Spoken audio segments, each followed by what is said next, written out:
Breaking news as we begin NFL Live today. Vikings rookie first-round quarterback J.J. McCarthy is expected to undergo knee surgery for a torn meniscus.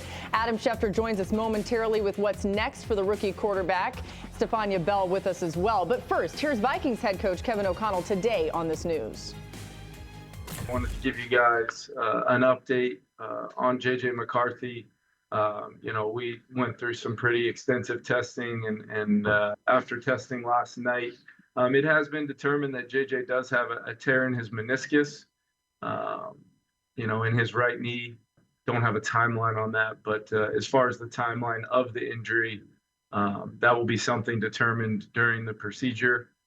Look, I, had a very, clear-cut plan and really was going to continue through that with JJ on the field, getting more and more reps and obviously coming off of a performance like he had where we felt strongly about where he was at in his development process.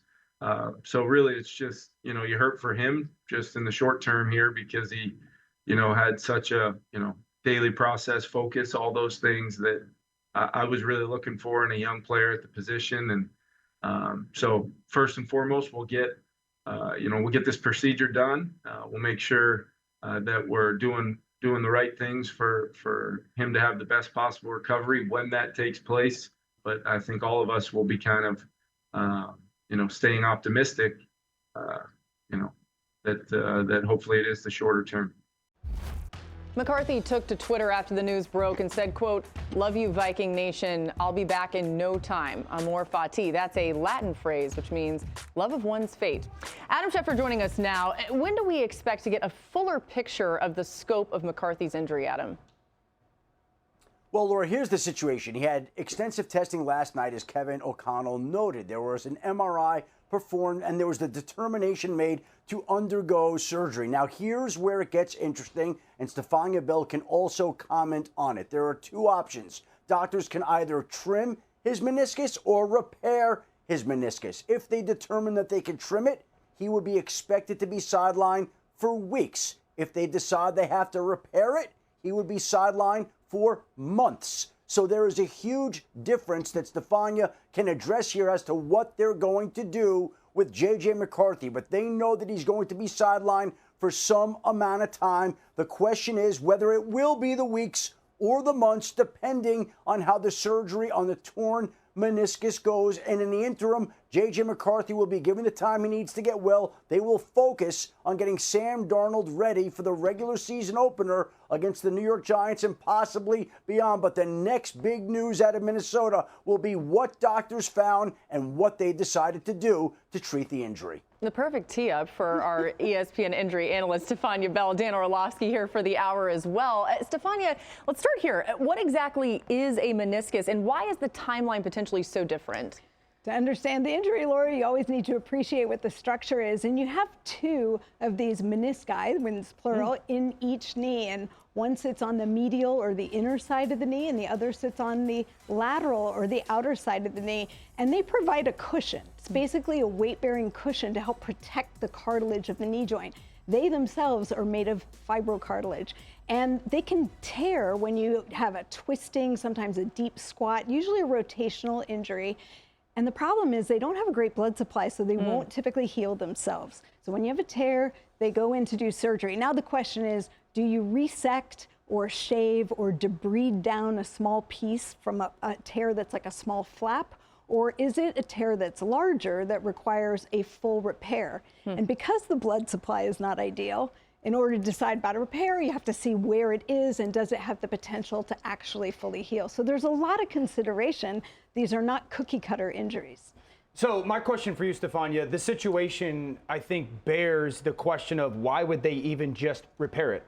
Because this isn't a place where, oh my gosh, we have to get the quarterback on the field because we can't win unless we have that guy on the field. So is it a necessity thing? Is it a time thing? Like, why wouldn't they just go and fully fix the problem rather than, if it's a small tear, just repair it, if I'm using the proper term? So debride it would be the small, like just shave a piece off or clean up, if you will. And that's what you think of when you think of the 2 to 4 week meniscus scope injury, and the full repair, 4 to 6 months. Your question's a good one. but the determination is based on what the athlete needs. It's not on any time constraint. Look, if J.J. McCarthy has the need for a full repair and it requires 4 to 6 months to heal, and that might mean the season, that's best for him because these structures are so important for the long-term health of your knee. We're talking about a young man with a full career ahead of him. If it's just a flap that's on the perimeter that doesn't need to be repaired, the situation doesn't then the situation impact that doesn't choice. warrant it. So then you would just do what they commonly refer to as a cleanup, and then he's back fairly quickly. Dan, how detrimental is the missed time for a rookie QB, especially how we saw him look in his first action for the Vikings? Yeah, so I've been one of those people going into this situation. We don't need to rush J.J. McCarthy because Sam Darnold's plenty capable. And then he played week 1 of the preseason. I was under the, all right, maybe he can be their day 1 starter. And if it's close between him and Sam, play the young guy. Now that this has come up, it's certainly detrimental. You want young players to get as many reps as they possibly can with their starters on offense and in game-like situations against starters on defense. That being said, this is also one of those unique situations where he doesn't have to have pressure to feel rushed. And if whatever's best for him, there's not going to be this team is going to fail unless you're on the field type of situation. In comparison, if this happened to Caleb Williams, totally different situation because the expectations of his performance and the person behind him is significantly different. Washington, the same way. This is a different situation. So you want the young player to get those experiences, but the Vikings will be okay at that position if J.J. McCarthy has to go through the long haul of this. This is where all the nuance of this stuff comes in because you're born with a meniscus that is shaped a certain way and it's fixed. Cartilage doesn't grow back. So when you take a little piece down, that's your new meniscus that you're left with. And so, yes, you can have subsequent injuries to the tissue. It's never as ideal as the original one, but it doesn't mean that automatically you're set up to have a cascade of events down the line. Sometimes people have one and it might be done or at least done for a long time. So the important thing is that you get the strength back, you get the range of motion back, you get return to play after you've fully recovered and rehabbed so that you're not creating a secondary injury as a result of rushing. Quick question, left knee or right knee? Do we know that for him yet? Right knee. Okay, so that's different than, like quarterbacks so often injure the left knee, they step in, they start wearing the brace because it's protective, and I know that's ACL centric. You don't think post-surgery there's going to be anything like that when it comes to his right knee? Not for gameplay. No. Nothing like that. It should be like when he's back, he should be fully back, fine. No residual effects for him whatsoever. It's just the key of making the right decisions early and then giving him the time he needs to get better. The situation is never great when we're talking about an injury to a quarterback, especially a rookie who there's so much excitement around. But if you think about situations that maybe bode the best for a player to go through this, the Vikings might have that. We'll keep an eye on it and find out exactly the timeline here soon. What an opportunity, though, for Sam Darnold, as you mentioned. Thanks so much to Stefania for joining us here. He looked quite good, Darnold did, in the preseason action the other day. Things haven't been great for Darnold in his career, right? But he's shown some signs of promise. When he's playing either in a tied game or with a lead, he's posted a QBR 20 points higher than when he's trailing. Plus, his touchdown-interception ratio has been respectable when not playing from behind. As a starter, he's trailed by 10-plus in 28 games. He's completed the comeback just once. So just give him the lead. He's fine.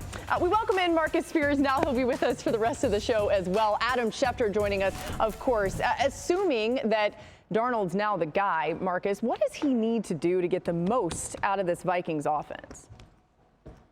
I think continue to execute. It was good. We talked about this yesterday and talked about Sam Darnold, and Mina and Dio talked about how they still are in with Sam Darnold. And a question I asked was Kevin O'Connell relationship and him being under the tutelage of Kevin O'Connell, the head coach. Would it give him some more prowess to be the guy that they thought he could be when he was drafted? I think he can be. I still haven't given up on Sam Darnold because we've seen him play at a high level in some games. We know the talent is there. Now it'll be about execution, obviously taking care of the football, but situations matter in this league. And I liken it a little bit to what if this becomes a Geno Smith situation where Sam Darnold ends up with Kevin O'Connell and has a sort of revival with being in a really good situation, having a receiver that is outstanding, arguably the best in the league.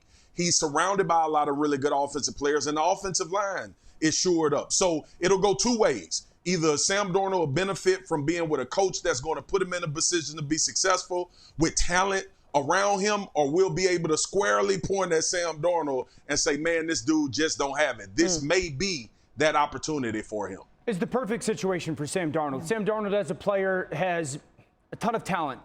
If there was one major flaw in his NFL career, he is significantly lesser as a quarterback under pressure. And he's been under pressure a lot in his career. I just look at, he is a average to above average, at a minimum, starting quarterback when he's kept clean. Left side versus right side. Now look at the bottom of the screen. That's where I think this is an unbelievable situation for Sam. You're talking about Minnesota offensively. Part of it is their talent, part of it is their scheme. They keep their quarterbacks clean. So Sam is going to get to play in a situation that he's never played in when it comes to just the starting point of, okay, who am I when clean and who am I when I'm under pressure? And it's going to be way more of the former, and I think that suits well for Sam Darnold. I think Sam Darnold is capable of taking this team to the playoffs, and I think Sam Darnold is capable of leading this Minnesota offense to a top 12 offense in the NFL.